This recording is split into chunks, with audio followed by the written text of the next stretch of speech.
everyone? My name is Jamon McKinney, or you can just call me Juice, because that is my nickname. Welcome everyone to the Juice Alert episode number 45 for you guys today, as well as ladies and gentlemen, I should say. If you have not subscribed to the Juice Alert already, be sure to do that right about now. You will not regret it. You can, of course, find the Juice Alert on YouTube, as well as podcasting platforms that includes Spotify, Apple Podcasts, Google Podcasts, all that great stuff. In fact, if you're listening on podcasting platforms and you are feeling kind, be sure to leave me a good rating and review. It definitely helps me out. And also, if you're watching on YouTube, be sure to smash that like button right about now. Like I said, that definitely helps me out right here on the show. I have a lot of topics to talk about today. We are going to mainly be discussing the NFL draft. So I have 12 topics today lined up for you guys today. On episode 45, we'll talk about Zach Wilson. We'll talk about Justin Fields. We'll talk about Trey Lance. I also want to talk about Drew Lock and Daniel Jones. A lot of fun NFL topics to talk about today. Before I get started, I just wanted to say you guys can follow me on social media if you want to, in order to connect with me on the internet. My Instagram is GHIMAN_MCKINNEY. My Twitter account is @GHIMANMCKINNEY. And if you want to get specific updates in regards to this show, you can follow the Juice Alerts Twitter and Instagram account. The Twitter account is @TheJuiceAlert. And the Instagram account is the Juice Alert _. Okay, so now I want to dive into the show right about now. Before I start diving into, some of the quarterbacks in this draft class, I wanted to say, I believe there are 3 NFL teams in the 2021 NFL draft that should seriously look to trade up for a quarterback. Those 3 teams are the Chicago Bears, the Washington football team, and the Minnesota Vikings. The Chicago Bears should be the number 1 team. The Washington football team should be number 2. Minnesota number 3. Let's start off with Chicago and why they should trade up, okay? Now, obviously, the Chicago Bears just moved on from Mitchell Trubisky in the offseason, which was the right move, but a lot of people thought that the Bears would potentially be in the runnings to get Deshaun Watson, maybe Sam Darnold, maybe Russell Wilson, and well, they ended up with Andy Dalton. And Andy Dalton, his best years are behind him. He's not a very dynamic athlete, doesn't have a great arm, he doesn't fit today's NFL. And in a division with Aaron Rodgers, if you have Andy Dalton as your starting quarterback, that is simply not good enough. And it's pretty clear to me that this year is a make or break year, potentially, for Ryan Pace and Matt Nagy. Those 2 guys, if I were to guess, are going to be on the hot seat this year. So they need to win games, and they need a star quarterback to really save this franchise and potentially their jobs, okay? Chicago, they've been starving for a star quarterback for so long. They have a great defense. They have a solid running game. They have playmakers on the outside at wide receiver. If they get consistent quarterback play, then they could be a team that could make things interesting come playoff time. They were a playoff team last year with Mitchell Trubisky. Mitchell Trubisky was arguably one of, if not the worst starting quarterback in all football. He's a backup quarterback right now. There was no market for the guy. Chicago should trade for a star quarterback for all the reasons that I mentioned. Up next is Washington. Washington has a lot of things going good for them. It's been a long time since there's been optimism in Washington as far as their football team is concerned. They actually have a really good head coach in Ron Rivera. They've got a great defense led by Chase Young. They've had a good free agency period. They've got a good wide receiver core. Terry McLaurin, Curtis Samuel, Adam Humphries, Kelvin Harmon comes back from injury this year. I just dropped my notes right there. Excuse me. Yeah, but Washington has a lot of things going for them this year. They have a solid offensive line. They've got a star running back in Antonio Gibson, you know. Washington has a roster that is ready to win right now. They need a franchise quarterback. They thought Dwayne Haskins was the guy. They thought Robert Griffin III was the guy. Kirk Cousins had a cup of coffee for a while in Washington. They've gone through so many quarterbacks, and I would hate for this great roster to go to waste because they don't have a great franchise quarterback to allow them to consistently win games. Look, Ryan Fitzpatrick, he's a solid quarterback. He could provide some stability for about a year, but you can't sell to the fan base that Ryan Fitzpatrick is your long-term guy. I don't quite know what Taylor Heineke is, so I gotta trade up for a star quarterback potentially if I'm Washington. They need a star quarterback, and if they can get a franchise quarterback that is just somewhat serviceable, they can win 10 games pretty much every single year because of that great defense. And by the way, you're not going to get Chase Young and Montez Sweat and these great playmakers on your defense for the cheap for a long time. Eventually, Chase Young's going to want to get paid. Montez Sweat's going to want to get paid. Guys like Terry McLaurin are going to want to get paid, etc., etc. Last but not least is Minnesota. I believe the Minnesota Vikings should trade for a quarterback, and here's why. Minnesota, aka the Vikings as a team, they're in an interesting spot. They have a solid roster right now that is pretty talented, but not talented enough to win a Super Bowl. I don't put Minnesota in the category as having one of the 10 best rosters in all of football. Now, could they sneak into the playoffs this upcoming year? Yes, maybe. That's possible. But even people in Minnesota's front office, whether they want to admit it or not, they realize this team is not quite a Super Bowl contender. So, if you know you're not going to win the Super Bowl this year, why not try to think long term and think about the big picture? Minnesota has a chance to go and get a star quarterback in this draft. And maybe a draft a guy like Trey Lance or Justin Fields and sit them for a year behind Kirk Cousins. Look, Kirk Cousins, we know what he is. He's an accurate passer when given time to throw. He could get you to the playoffs. But Kirk Cousins has done nothing in his career up to this point to prove that he can go out there and win you a Super Bowl. And by the way, you need a lot around Kirk Cousins for you to win football games. And realistically, a lot of quarterbacks need good players around them. But even if you give Kirk Cousins a top 5 roster, I'm not quite sure if he's going to be able to deliver the goods in the playoffs. I've seen him shrink too many times in big games. So Kirk Cousins has reached his ceiling. You're not going to win a Super Bowl this year. Why not trade up for a star quarterback that you can sit and groom for about a year? And listen, eventually, you're going to have to beat Aaron Rodgers and the Green Bay Packers in that division. So I think Minnesota should think long term and say, hey, look, we might be decent now, but let's be great in the future. Let's go get a Trey Lance. Let's go get a guy like Justin Fields. I believe Minnesota is a team that should trade it for a quarterback if they have the opportunity. Okay, so now I want to kind of dive into some of the better quarterbacks in the 2020 draft class. And I'm going to start off with Trevor Lawrence. The question is Trevor Lawrence a perfect prospect? Is he can't miss? And look, it's hard to find any prospect that's perfect and a guy that can't miss. But Trevor Lawrence is pretty darn close, man. Trevor Lawrence is a guy that I personally have a hard time passing up on. I consider Trevor Lawrence to be a generational talent. He has a lot of talent, a lot of good things going for him.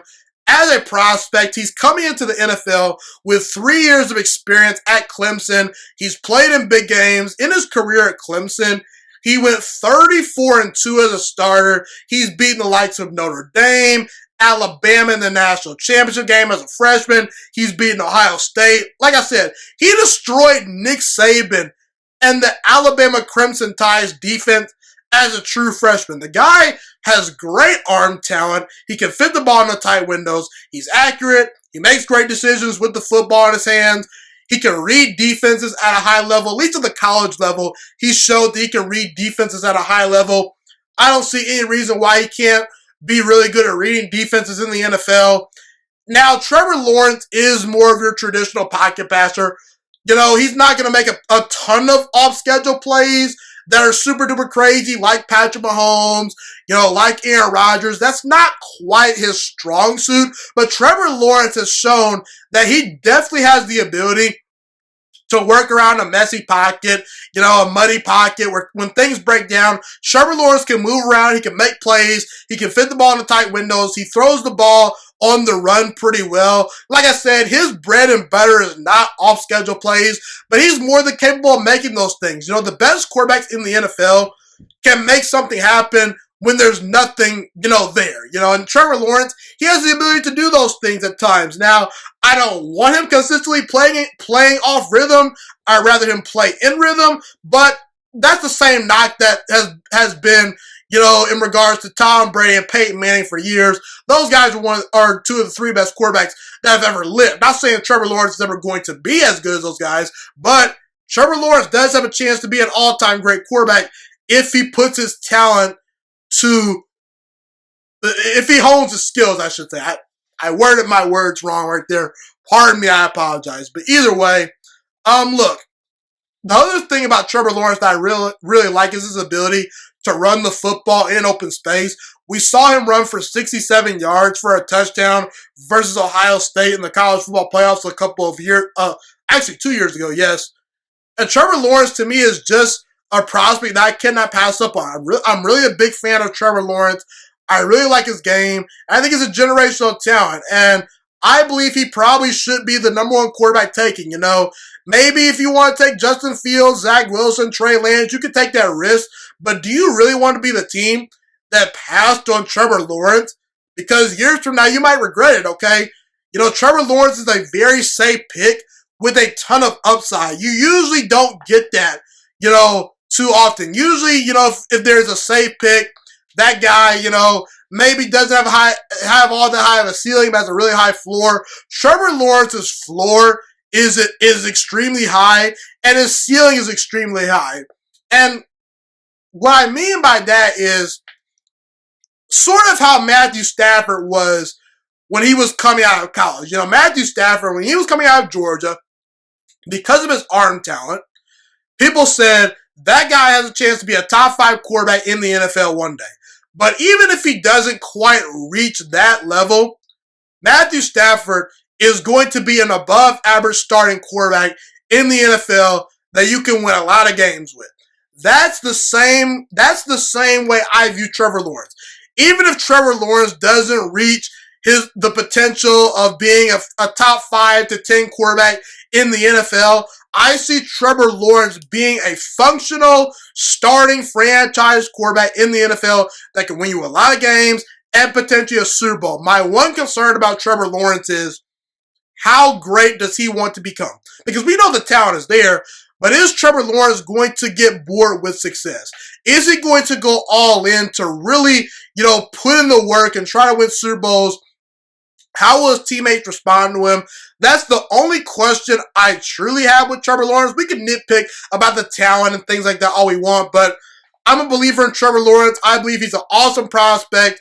He's as close to a can't miss as there is.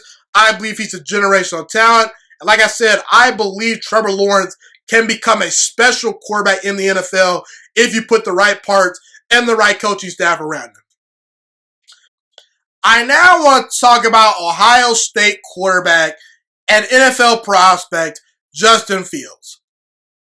I believe there are 2 generational talents at the quarterback position in the 2021 NFL Draft. Those 2 guys are Trevor Lawrence and Justin Fields. I consider them 1A and 1B. I'm a big-time believer in what Justin Fields brings to the table.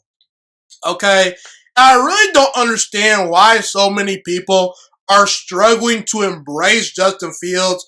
We're talking about a guy that makes great decisions with the football. He doesn't turn the football over a lot. He's an accurate passer. He's got a really strong arm, and he runs the 40-yard dash at 4.41 seconds. Okay, he has talent that is off the charts. And in today's NFL, the traditional pocket passer is kind of a turnoff.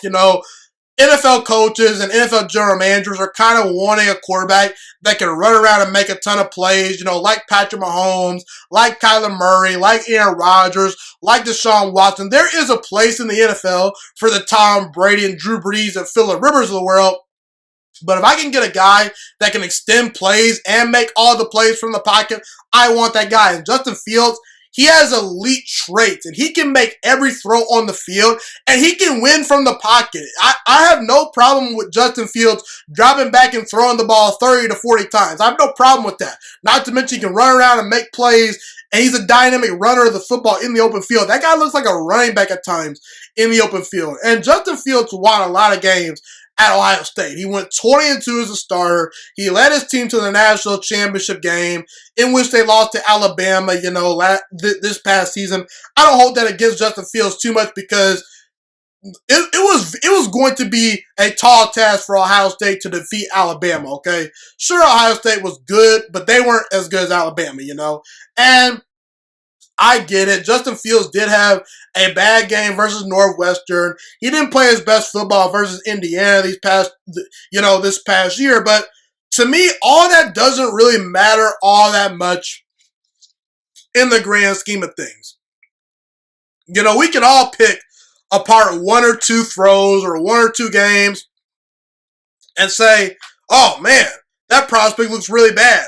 But I care about your body of work. And those two games do not reflect who Justin Fields is as a quarterback. And a lot of the mistakes that Justin Fields made in those two games, those mistakes can easily be corrected. At times he holds on to the football a little bit too long. His mechanics could use some work a little bit.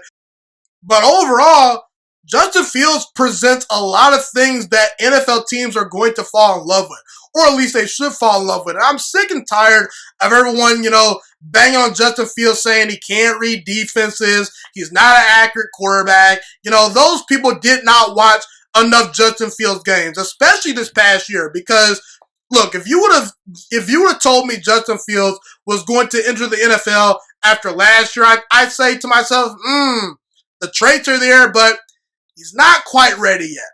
This past year, Justin Fields answered a lot of questions. He got better in every single aspect of his game, and he already had the elite traits. I just needed to see him go out there and really get better in another season and put together some good tape, and he did just that. And, people overanalyze Justin Herbert saying the guy can't read defenses. He's not that accurate. I was actually one of the people that had questions about Justin Herbert, but I ignored the elite traits that Justin Herbert presented to the table. People, banged on Patrick Mahomes. They said, oh, Patrick Mahomes, he can't read defenses. Patrick Mahomes goes to Andy Reid. He gets developed properly. He becomes the best player in all football. People were, knocking Deshaun Watson with his turnovers. And Deshaun Watson did have 30 turnovers in his final 30 games at Clemson between his sophomore and junior year. So those questions were, somewhat fair. But Justin Fields did not turn the football over at the clip that Deshaun Watson turned the football over in college. And Deshaun Watson turned out to be an excellent pro. So all I'm trying to say, people, is this.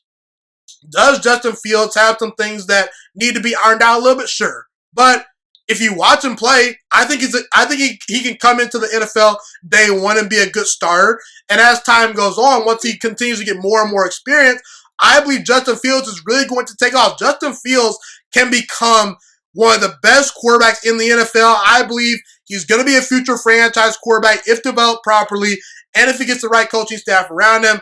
I'm a big-time believer in Justin Fields, and he's a guy that I'm not passing on. He's a generational talent, and Justin Fields, to me, has a chance to be a special quarterback in the NFL one day, no doubt about it. I now want to talk about Mac Jones, the Alabama Crimson Tide's quarterback and NFL prospect. He's going to be entering the 2021 NFL draft this year, obviously. And I'm higher on Mac Jones than most people. I'm here to tell you that Mac Jones is better than you think. I believe Mac Jones is actually even a better prospect than what Tua Tagovailoa was a year ago coming out of Alabama. And people thought that Tua should have arguably maybe been the number one overall pick. I was not one of those people, but those were conversations that were had regarding Tua Tagovailoa. And Tua actually had a pretty decent rookie season. We'll see if he continues to, progress and become a great franchise quarterback. I have my doubts and I have my questions to a certain degree, but I do believe that Mac Jones is just as good, if not more talented, than Tua Tagovailoa. Now, the concerns and knocks that I hear about Mac Jones is he was carried by Alabama's great wide receiver core and running back core, tight end core. He was carried by Alabama. That's what people are saying out there. They also say he has an average arm and he can't move. And he also had 1 year of production at Alabama, which to me is a fair assessment because sometimes when you get into the conversation of a guy that only had 1 year of production, aka Dwayne Haskins, it could get a little bit rocky. Kyler Murray had 1 year as a starter in college. It worked out. Cam Newton, it worked out. Mac Jones, he had 1 great year at Alabama. We'll see how it works out, I believe it can work out, though, Look, the truth is a lot of people out there are not watching enough Mac Jones tape, okay? They're just not. Because did Mac Jones have a lot of talent around him? Yes, he did. But Mac Jones had an unbelievable year, and he was a big reason why Alabama won the national championship this past year. In fact, in 13 games, he completed 77% of his throws, had 41 touchdowns, to only 4 interceptions. And in the national championship game, he actually outplayed Justin Fields. Justin Fields and Mac Jones were on the same field in the national championship game, and Mac Jones outperformed him. Now, we could debate who had the better team. Obviously, Mac Jones probably wins that argument, but he was a better player than Justin Fields that day in the national championship game, okay? And what makes Mac Jones so good to me is he's a very, very accurate quarterback, okay? And he throws a great deep ball. He's arguably maybe one of, if not the best deep ball thrower in this draft. He's right up there, okay? And he's not afraid to take a hit. He will stand in that pocket for 3 or 4, maybe 5 seconds and take a shot and deliver strikes down the field. He's not afraid to push the ball down the field. He's not a check down artist. He operated like an NFL quarterback this past year, okay? And when he faced pressure, he got the ball out of his hands very quickly and was able to work within the confines of Alabama's offense. And Mac Jones also is really good at reading defenses. He's arguably the smartest quarterback in this draft as far as, reading defenses go. And Steve Sarkisian and the Alabama Crimson Tide, along with Nick Saban, they were running a true NFL offense this past year. So Mac Jones, he's ran an NFL offense. He executed those plays at a high level. And I think Mac Jones has better physical tools than people realize. First of all, he's a big guy. He's a legitimate 6'3", maybe 6'4" even. He's at least on the taller side of 6'3". Let's just say he's about 6'4", about 220, 230. And he's a big guy. He's going to be more than durable enough, in my opinion, to take those big hits in the NFL. He's really hard to bring down. And he's able to, throw with not a lot of space around him in the pocket, He's a big guy where he could just shrug off defenders and, deliver a strike down the field, And like I said, he's not afraid to take a hit. And as far as his arm strength goes, I think his arm is actually very underrated as far as how strong it is. It's a very accurate arm, by the way. That's really the number one thing you need is accuracy in the NFL. I would say Mac Jones has Tom Brady's arm. And Tom Brady, in my opinion, has the most underrated arm in NFL history. Tom Brady can reel back and throw that 95 to 97 mile per hour fastball when he needs to. Tom Brady has more than enough velocity to consistently push the ball down the field and throw into tight windows, okay? He's not quite as talented as the Aaron Rodgers of the world, but Tom Brady's the greatest quarterback of all time. And arm strength, to me, is a very it's a very overrated trait. Pardon me, because you look at Jameis Winston, DeMarcus Russell, a lot of guys, even Ryan Leaf, they've had great arms that are really strong, but if you're not accurate enough and you can't control that arm, it doesn't matter, okay? And Mac Jones is able to move around in the pocket and get himself out of trouble when need be. I do worry about his ability to throw on the run a little bit just because I didn't see it a whole lot of Alabama. He was rarely asked to make off-schedule plays, because he didn't need to. But I do believe that Mac Jones can be a solid franchise quarterback. Will he ever be a great quarterback? Maybe, maybe not. I think that he needs a really great team around him to reach that level. But I do like what Mac Jones brings to the table. He obviously has bust potential, but so does Trevor Lawrence, so does Justin Fields, so does Zach Wilson, so does Trey Lance. All prospects have an opportunity to bust. But I will tell you, as far as where I fall on the Mac Jones spectrum, I'm higher on Mac Jones than most people. And I would not be surprised if Mac Jones ends up surprising a lot of people in the NFL if he gets with the right coach and the right team. Now, let's talk about Zach Wilson, the BYU quarterback who is entering the 2021 NFL Draft. I'm lower on Zach Wilson than most people. In fact, I think Zach Wilson is an overrated prospect. Now, let me be very clear. Just because I call a guy overrated and just because I say I'm lower on someone than, maybe per se the mass media, that doesn't mean that I don't think that player brings good traits to the table. Okay? That just means he isn't quite my cup of tea. And, I've heard Zach Wilson be compared to Patrick Mahomes, Aaron Rodgers, Kyler Murray, and Baker Mayfield. And I don't think Zach Wilson is any of those guys. And I don't think he should be compared to those guys at all. In fact, I don't think he's ever going to be as good as Patrick Mahomes or Aaron Rodgers or Kyler Murray or, dare I say, Baker Mayfield, because I think Baker Mayfield's really darn good. And Baker Mayfield, when he was coming out of college, he was better than what Zach Wilson is right now. No doubt about it, in my opinion. I'll take Baker Mayfield over Zach Wilson any day of the week without thinking twice, okay? Now, what is there to like about Zach Wilson before I get into sort of the negatives, okay? Zach Wilson is an accurate passer. He throws a really good spiral, okay? He's a consistent thrower of the football, and his down-the-field accuracy at times, to me, watching him at BYU, and by the way, I watched every single throw, it was very impressive, And he really understands the game of football because he's going to throw the ball to a spot where only his wide receiver, sometimes more than not, can make a play, It's one thing to throw to the right neighborhood. It's another thing to throw to the right house. And sometimes Zach Wilson will throw it to a spot where literally only his guy can make a play. I like that trait, okay? And Zach Wilson does make some good off-platform throws. He's shown the ability to throw the ball from different arm angles, and he does it consistently. So I do like that. I kind of understand why people, sadly, are making the comparisons to Rodgers, Mahomes, etc. Because you see those guys using different arm angles. They're really flashy. And Zach Wilson has a little bit of that. He's not those guys, but he does, play with a little bit of flash to him, But look, here's the thing. I'm labeling Zach Wilson a good, solid prospect. I don't think he's transcendent, and I don't think he's great, okay? I don't quite see special in Zach Wilson. I don't see transcendent.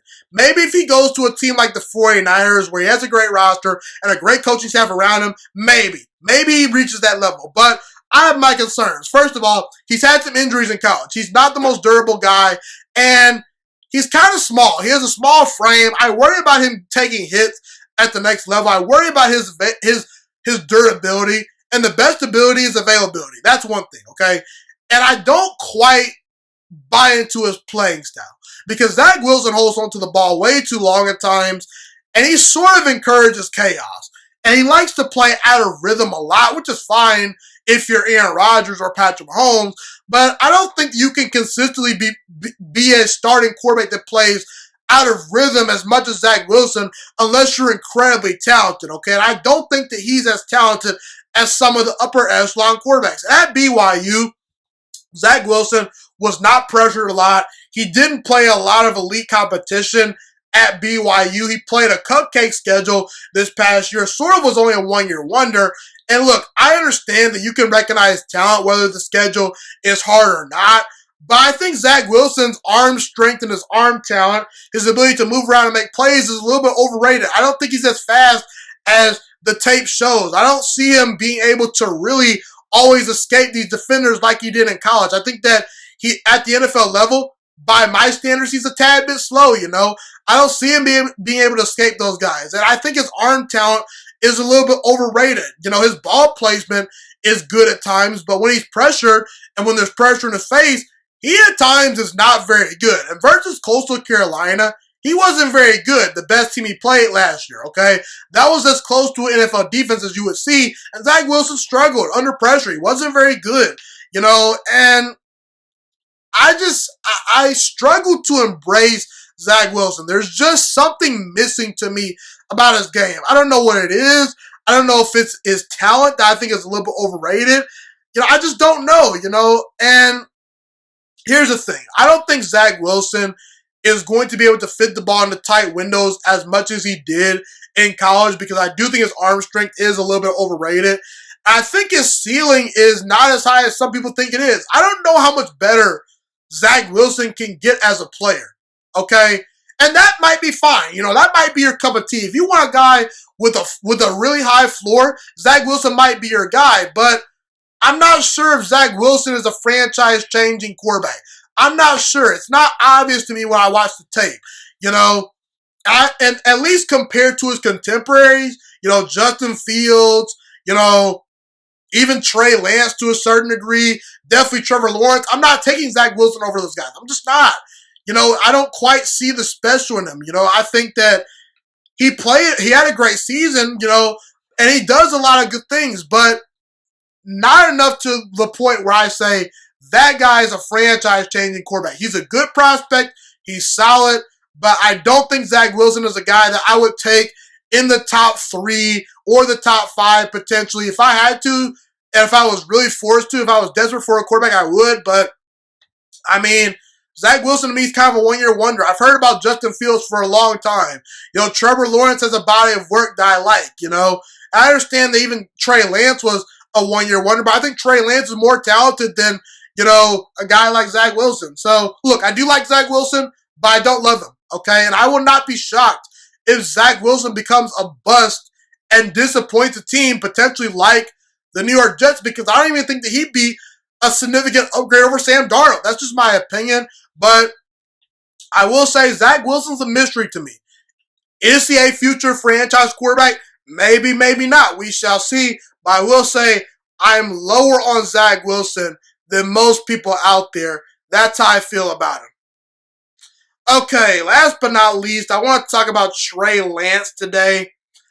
The North Dakota State starting quarterback that is going to be entering the 2021 NFL Draft. I'm a big Trey Lance fan. I really am. Trey Lance has a great arm. He can make all the throws that you need him to.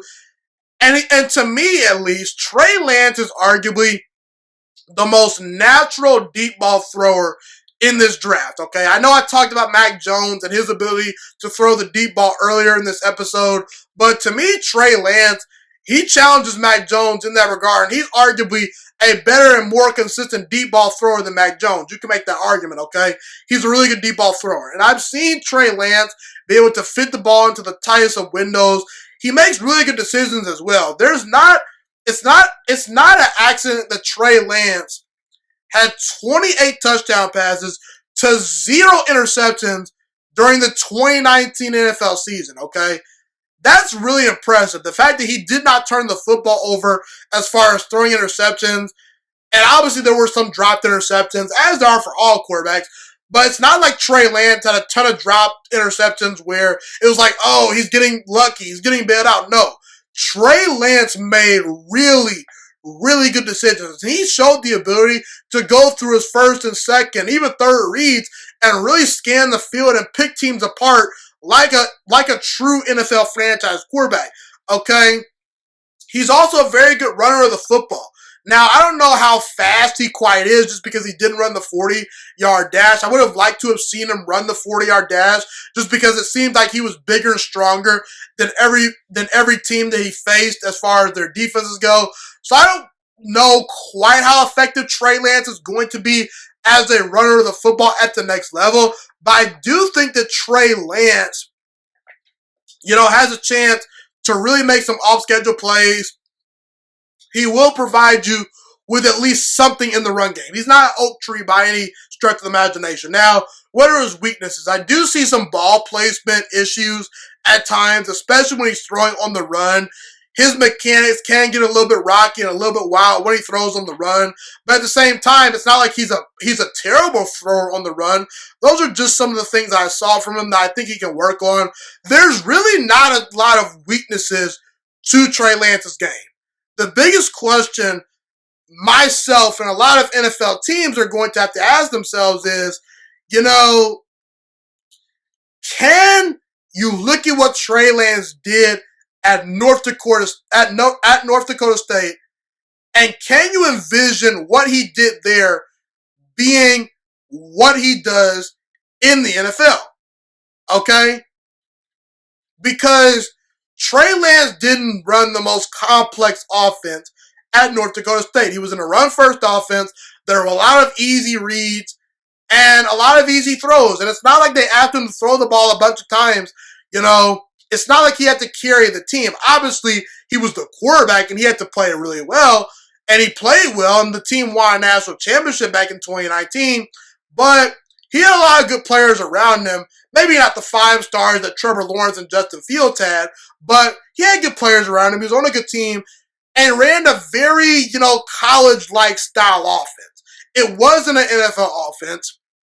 And it's not like he was, asked to do a lot of NFL stuff. However, I did see NFL habits from Trey Lance, despite the fact that he was not asked to do a lot of NFL-level things. Now, if you go back and watch the one showcase game that Trey Lance had this past year in 2020, that game was awful. He was horrible.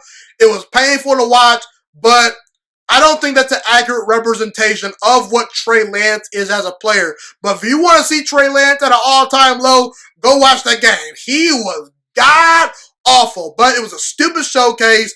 He didn't seem prepared. I'm not going to put too much stock into that, okay? I do believe in Trey Lance as a player. However, what you have to take into account is he didn't play against the best competition in college, and he's only 20 years old with 1 year of starting in college under his belt. And it's not like he played in the SEC or the Big Ten, okay? He didn't play in a big-time conference. So this guy needs to sit the bench, at least for me, for a little while, and get developed properly before being thrown into the fire. I don't want Trey Lance being my day one starter. If he is, I need him to get all the reps in preseason. I need to play a certain type of way and really just hone him along as I go. But if Trey Lance is developed properly and gets the right coaching, I really truly do believe in him. I believe in his talent, but I also won't be shocked if Trey Lance becomes an absolute bust, because a lot of the things he did in college was not NFL-style stuff. But I do like him, and if I'm an NFL team and I need a quarterback, Trey Lance is on the short list of guys that I potentially would look to add to my team to be my next franchise quarterback. Okay, everyone, I'm going to take a short break. When I return, I will talk about Drew Lock and the Denver Broncos. Should the Broncos move on from Drew Lock? We'll talk about that a little bit. A couple more other topics we'll talk about as far as, the NFL draft. We'll talk about DeVonta Smith, Jalen Waddle, and Daniel Jones. But we'll talk about Drew Lock when I get back. Don't go anywhere, people. This is Jamon McKinney. You are tuned into the Juice Alert. I will be right back.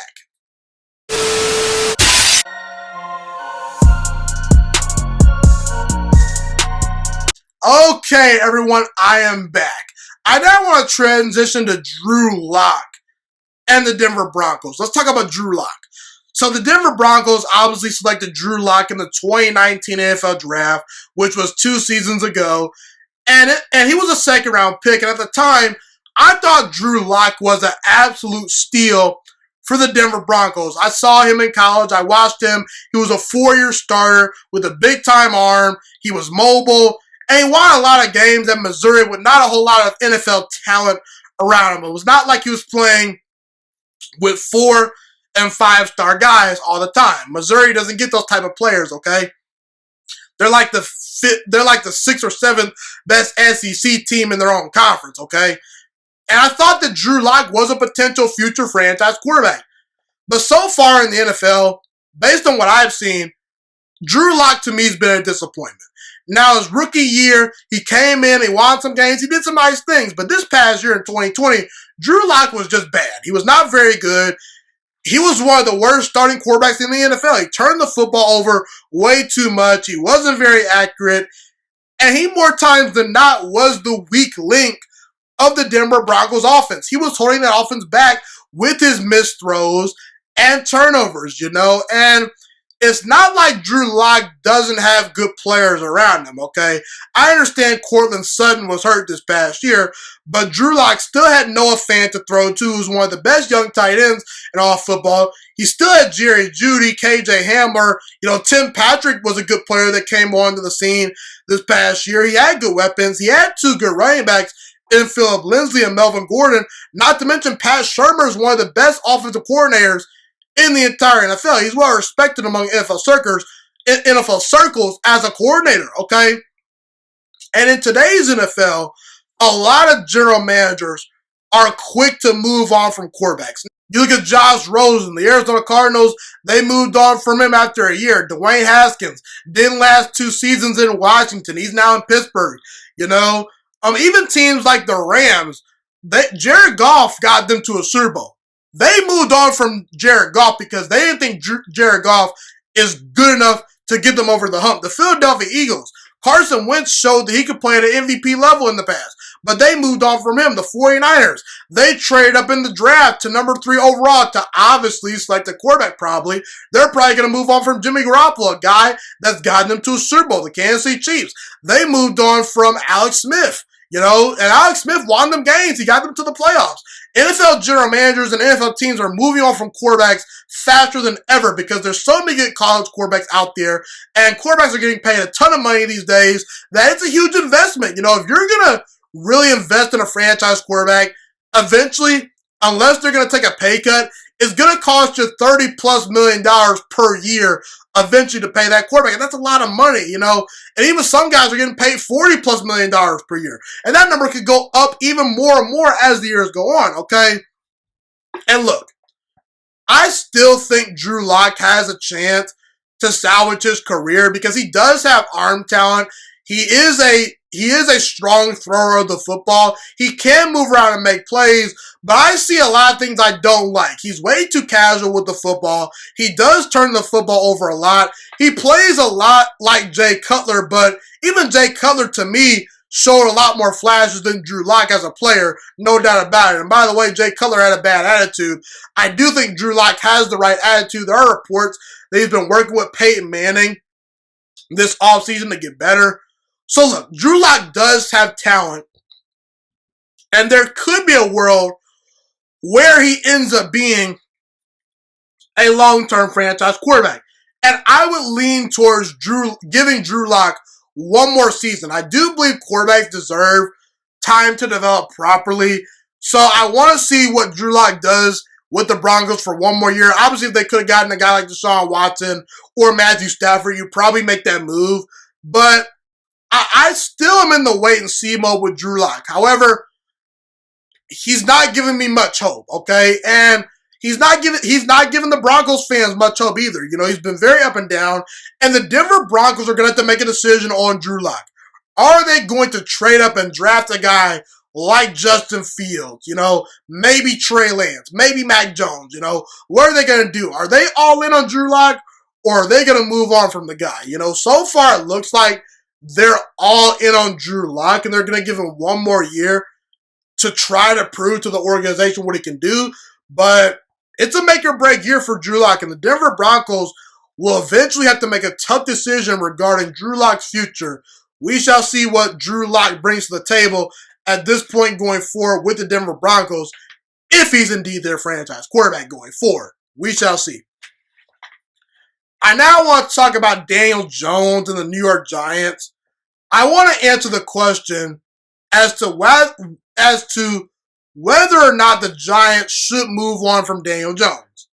Now, before I address this question, I recognize that they're probably not going to move on from Daniel Jones, at least this year, because we've heard Joe Judge be behind Daniel Jones. We've heard John Mara even come out and say that he believes Daniel Jones is capable of winning Super Bowls, which I totally disagree with. But hey, we'll see what happens down the road. And Dave Gettleman has backed up Daniel Jones, as he should, because he's the guy that was most responsible for drafting Daniel Jones.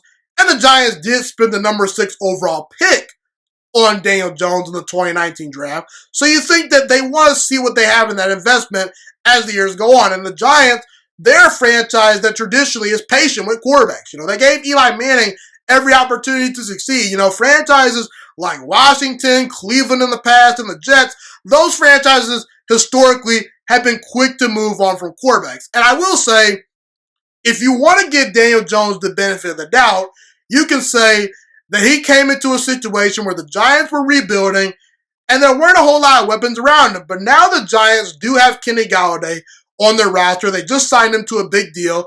I love that signing. Saquon Barkley comes back this year. They've got Darius Slayton. They got Sterling Shepard. They could draft a receiver like Jalen Waddle with the number 11 overall pick. So this is the situation where Daniel Jones could walk into and succeed.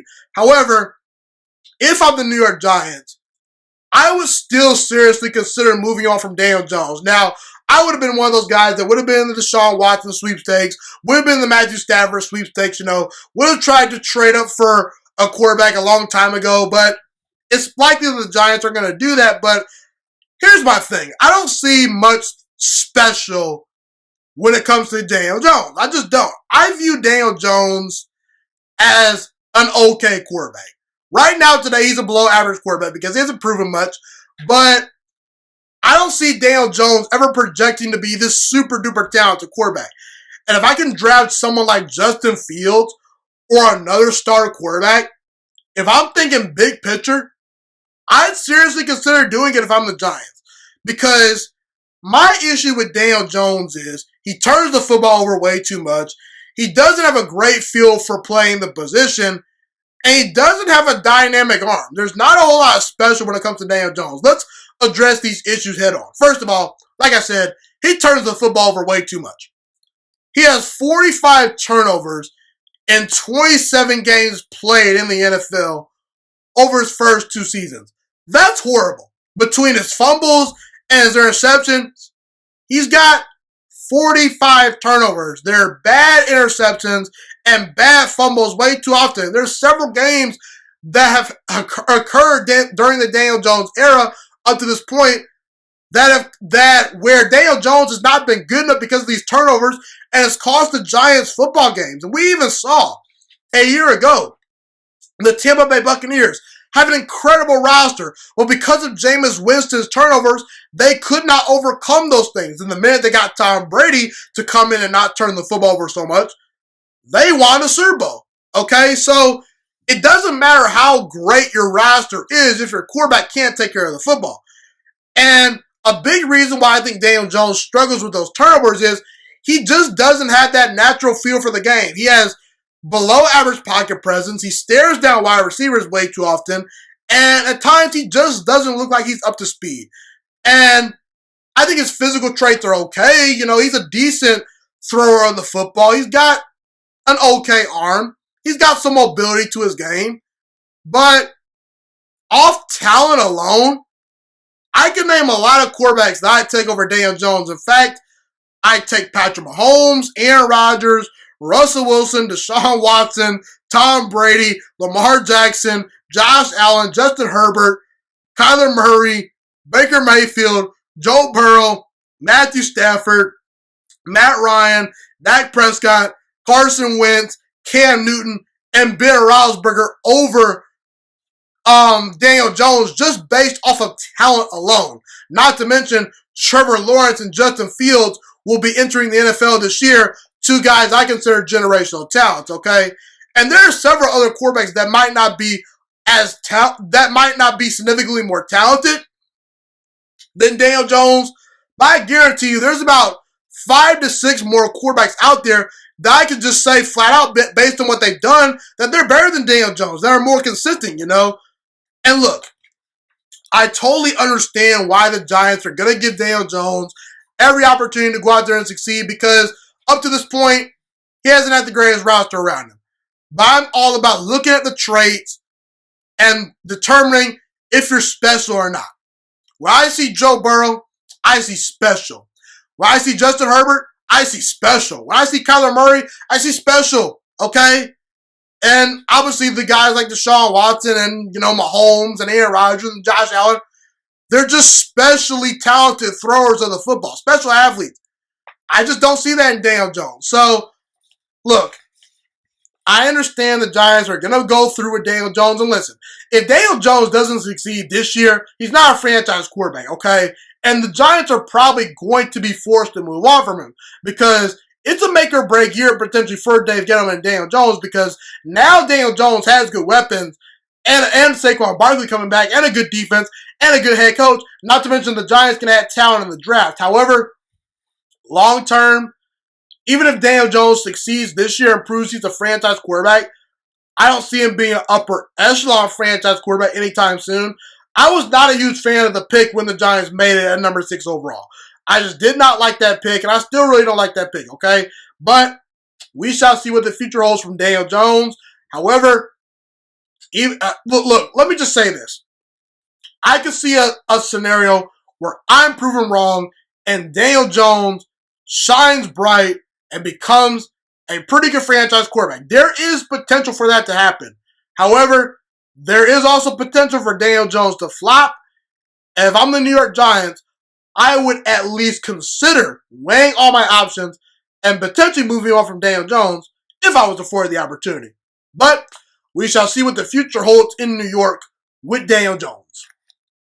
I now want to talk about DeVonta Smith. Because I'm a quarterback guy, I'm sort of a nerd for quarterbacks. I love the quarterback position. I'm infatuated by it. I love scouting quarterbacks and watching great quarterback play. I watched every Mac Jones throw this past year because I wanted to evaluate him as an NFL prospect. So in the process of that, I also got to see how great DeVonta Smith was this past year because obviously DeVonta Smith was teammates with Mac Jones this past year at Alabama. Those two guys won a national championship together. And if you don't know who DeVonta Smith is, he's a 6'1", 275-pound wide receiver that just won the 2020 Heisman Trophy Award during his final season at Alabama. And in those 13 games, DeVonta Smith had 117 catches, 1,856 yards, and 23 touchdown catches. And in the national championship versus Ohio State, he had 215 yards and 3 touchdowns in a game that Alabama won. They obviously won the national title. And by the way, DeVonta Smith got hurt early on in that game. So he could have had even more yards if he didn't get hurt.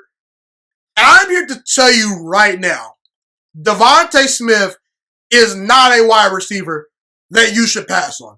If you have an opportunity to draft DeVonta Smith and you need a wide receiver, or you feel potentially you might need one for the future, he should be your guy.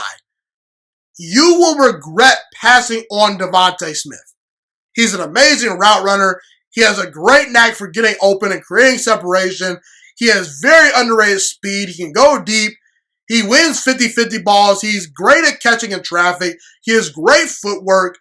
Is he as physically talented as Jamar Chase or even his teammate Jalen Waddle at Alabama? No, he's not. But what DeVonta Smith has over those guys is he has an excellent feel for the game. And that always translates to the next level, in my opinion. And I do believe that DeVonta Smith can be a true playmaker in the NFL. I won't be surprised if he develops into being a number 1 wide receiver, okay? So, all I'm trying to say is, look, don't pay attention to the people that say he's too skinny, he's not fast enough, he's not the fastest guy, he's not going to translate. Those people don't know what they're talking about. They're not watching the film. Everything on film suggests that DeVonta Smith is going to be at least a very solid NFL pro. And for my money, I think he has a chance to be a great NFL wide receiver. So if I'm you, I would not pass on DeVonta Smith. I believe he should be one of, if not the first wide receiver taken in the 2021 NFL draft. I don't know what team he's going to go to, but I'm pretty sure he has a great chance to make whichever team he goes to very happy. And DeVonta Smith could end up becoming not just a good wide receiver one day, but a great NFL wide receiver No doubt about it, if he stays healthy. Last but not least for the show today, I want to talk about Jalen Waddle. Jalen Waddle is arguably the most explosive player in the 2021 NFL Draft. And if I'm a team that needs a wide receiver, he's on my radar. No doubt about it. What makes Jalen Waddle very special is his ability to make big plays, especially down the field and in the open field as well. Okay? When Jalen Waddle is in the open space, he's very shifty. He can break tackles, and he's super duper fast. He's arguably he's one of, if not the fastest player in this entire draft, at least based on his game speed, okay? Some guys test a little bit faster or slower than they would in the game, but as far as his on-the-field speed, that guy has generational breakaway speed, no doubt about it, okay? He's great at going deep. He's great at catching slants and taking them to the house potentially. Now, the question people want to know is Jalen Waddle the next Tyreek Hill, or is he the next John Ross? For those of you that don't know, Tyreek Hill's in the conversation for being one of, if not the best wide receiver in the entire NFL. At least he's the most explosive weapon in the entire NFL. And John Ross was once upon a time a very hyped up wide receiver that was taken in the top 10 out of Washington. He broke the 40-yard dash record as far as fastest 40-yard dash time. But he's been, so far, a huge flop in the NFL. He's been an absolute bust. So people want to know, is Jalen Waddle more Tyreek Hill or more John Ross? And I'm here to tell you, I don't quite know what to make of Jalen Waddle. I will say, Jalen Waddle needs to go to a team that knows how to utilize his skill set properly. Because I'm not quite so sure you want to be throwing 50-50 balls to Jalen Waddle, making him run a whole bunch of complex routes. No, just get him the ball in space, let him go deep, let him do what he does best, okay? That's one thing. So he will need to get with a play caller and potentially a good quarterback that really can maximize his strengths. Now, he has the ability to elevate the quarterback and the play caller, but as far as if Jalen Waddle can be a true number one wide receiver, it's possible. But it's also possible that he's just another guy, you know. But it will all depend on if he stays healthy, because he has had some injury concerns in college, if his play caller knows how to use him, and ultimately, can he win one-on-one matchups on the outside? Can he beat press coverage, and can he expand his route tree? I believe he's capable of doing it, but sometimes we don't always see those guys develop into, being what we thought they were going to be. So, look, Jalen Waddle should be on your radar. I do think that he has a chance to be a game changer one day in the NFL. But at the same time, I will not be surprised for 1 minute if Jalen Waddle ends up disappointing to a certain degree. So, if you're an NFL team, make sure you have a plan put in place for how you will utilize Jalen Waddle. And as long as Jalen Waddle is healthy and you find creative ways to use him, he can make a serious impact in the NFL. But only time will tell in regards to that. Is he a true number one wide receiver? Maybe, maybe not. Only time will tell, but I will say the physical raw talent is definitely there. Well, people, that's pretty much all I have today. Thank you so much for tuning into the Juice Alert today. This has been episode 45. Have a God bless day, everyone. Stay safe, and I'm Ghost.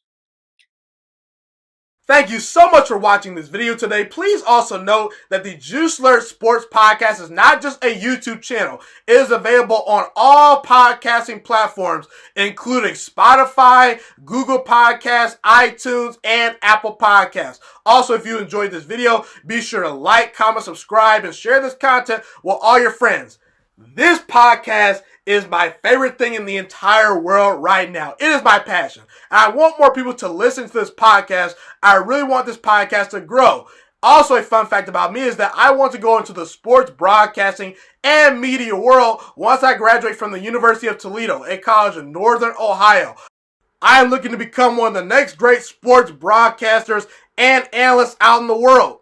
And I potentially would like to start my own network if this podcast really truly grows. Or if I fall short of that goal, I would love to work for a big-time network like ESPN or Fox Sports 1. I am open to all networks. So if you believe in my dreams and you see or hear my passion through the screen, be sure to tell all your friends about the Juice Alert Sports Podcast. Stay motivated, you guys. Have a God bless day, and I'm out.